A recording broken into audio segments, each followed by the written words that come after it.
بسم اللہ الرحمن الرحیم۔ شروع اللہ کے نام سے جو بڑا مہربان نہایت رحم والا ہے۔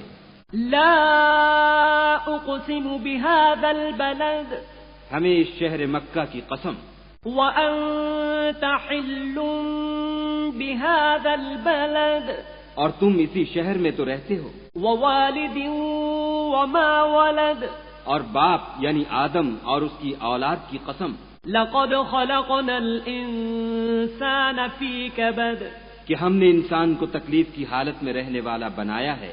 ایحسب ان لن يقدر عليه احد، کیا وہ خیال رکھتا ہے کہ اس پر کوئی قابو نہ پائے گا؟ يقول اهلكت مالا لبدا، کہتا ہے کہ میں نے بہت سا مال برباد کر دیا۔ ایحسب ان لم يره احد، کیا اسے یہ گمان ہے کہ اس کو کسی نے دیکھا نہیں؟ الم نجعل له عینین، بھلا ہم نے اس کو دو آنکھیں نہیں دیں، ولسانا وشفتین، اور زبان اور دو ہونٹ نہیں دیے؟ وہدیناہ النجدین، یہ چیزیں بھی دیں اور اس کو خیر و شر کے دونوں رستے بھی دکھا دیے، فلاقتحم العقبہ، مگر وہ گھاٹی پر سے ہو کر نہ گزرا۔ وما ادراک ما العقبہ، اور تم کیا سمجھے کہ گھاٹی کیا ہے؟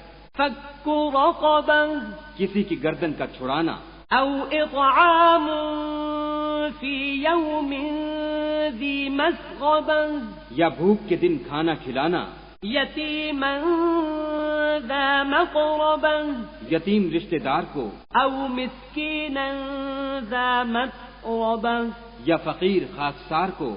ثم كان من الذين آمنوا وتواصوا بالصبر وتواصوا بالمرحمة، پھر ان لوگوں میں بھی داخل ہوا جو ایمان لائے اور صبر کی نصیحت اور لوگوں پر شفقت کرنے کی وصیت کرتے رہے۔ أولئك أصحاب الميمنة، یہی لوگ صاحب سعادت ہیں۔ والذين كفروا بآياتنا هم أصحاب المشأمة، اور جنہوں نے ہماری آیتوں کو نہ مانا وہ بدبخت ہیں۔ عليهم نار مؤصدة، یہ لوگ آگ میں بند کر دیے جائیں گے۔